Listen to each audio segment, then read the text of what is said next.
How's it going, folks, and welcome back to the channel.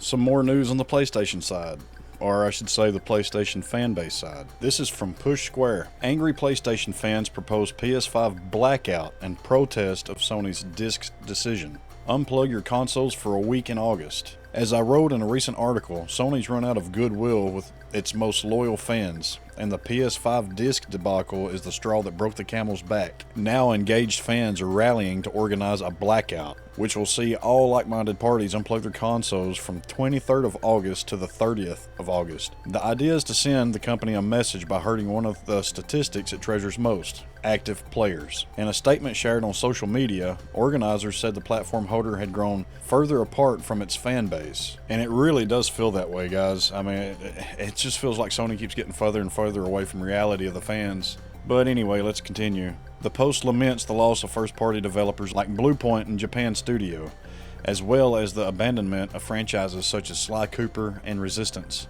In fact, the letter is so strongly worded it concedes that bringing back physical games would only be meeting players halfway. While I personally don't agree with a lot of the issues being raised, I do think it's representative of how the core fan base has been feeling lately. PlayStation has always existed to make as much money as possible, like any company, but there was a period during the latter days of the PS3 and throughout much of the PS4 era where it seemed to genuinely care about its fan base. That hasn't been the case for many years now. Here's the statement in full. Quote, "For several years now, Sony Interactive Entertainment has continued to grow further apart from its fan base. Whether it's closing beloved studios like Bluepoint, pursuing a misguided live service strategy, canceling fan events, leaving PSVR 2 to die, or being completely out of touch with the franchises players want to see return, PlayStation has never felt more disconnected from its community. Ending physical discs in 2028 feels like the last straw. We understand there is only so much SIE can control, but with the decisions that are within its control, the company continues to mismanage the strong position it inherited from the PS4 era. There are so many issues with PlayStation right now that bringing back physical games would only be meeting players halfway. There is still much more SIE can do. We miss Twisted Metal, SOCOM, Sly Cooper, and Resistance. We miss PlayStation Experience. We miss Japan Studio. Man, I love Twisted Metal. I love Twisted Metal and SOCOM. Sly Cooper was awesome. Man, they need to bring those back. Alright, sorry. Back to the statement. With that, we're calling on PlayStation players to participate in an economic and gameplay blackout from Sunday, August the 23rd at 7 p.m. local time through Sunday, August the 30th at 7 p.m. local time. Players can participate by turning off their consoles or logging out for 7 days. We feel that this period gives publishers and developers minimal impact while still giving players a voice." End quote. The article goes on to say, "I'm going to be honest, I won't be taking part in the blackout. I've got work to do, and while I'll always hold PlayStation to the highest standards possible, I don't particularly agree with everything being written here. However, I'm happy to spotlight the protest and encourage you to participate if you feel the same way as the organizers. If enough people disconnect from PlayStation for a week, it will send a message. I certainly think this is a better course of action than spamming AI-generated images about disc-based games on social media. You've got to scare these companies into action sometimes, and the only way to worry them is by closing your wallets and changing your playing habits." The writer of the article states that he or she doesn't particularly agree with everything being written here. But in all honesty, I don't really see anything I'm against in the statement. I mean, pursuing a misguided live service strategy, absolutely. Look how much money they've lost trying to do that, and how many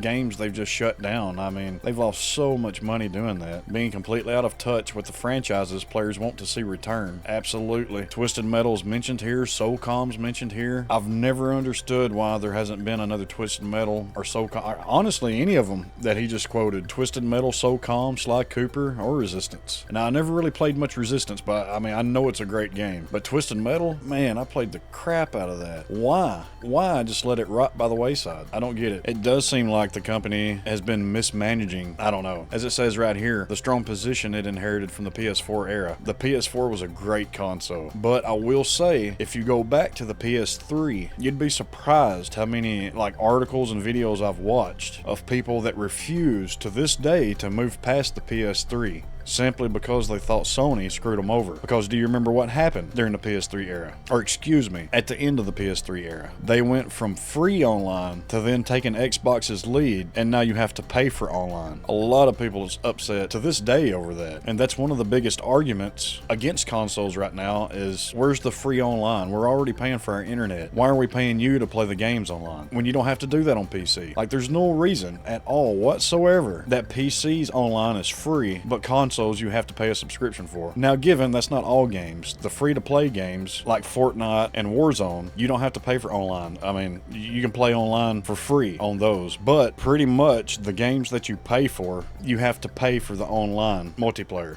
if you're wanting to play multiplayer. That's ridiculous. That never should have been a thing, and a lot of people are still against it to this day, and I'm hoping, as are a lot of people, that by the time Project Helix gets here and the PS6 gets here, they'll be done with it. Not trying to get too far off tangent, but I don't see how the Project Helix could if they're going to include Steam. I mean, if that's the case, then a lot of people would be leaving the Xbox for Steam on your console because they wouldn't have to pay for online on any game. But anyway, I don't know. That's something that should be gotten rid of. And like I said, a lot of people didn't move on from the PS3 just simply because of that. They started having to pay for online. But yeah, what do you think? Do you think that would change anything? Do you think if there was a player blackout for a full week across the PlayStation network that they would feel that? I'm sure that they would. I'm sure they would feel that if enough players did it. But I just wonder how many players would be participating in this. But once again, guys, I feel like the physical thing, physical discs, that war is lost. I don't see them making a U-turn on that. I mean, I really don't. Now, you might get them to bring back Twisted Metal or SOCOM or something like that. I mean, but I think physical's gone. I think it's been gone. I mean, I do miss the old days, and I hope there is a way for physical to stay. I really do. But anyway, what's your thoughts on this? If you like the video, please subscribe to the channel, like, share, and let me know what you think in the comments. Will you be participating in this if you're a PlayStation owner? And until next time, I hope everyone has a great day. Take it easy.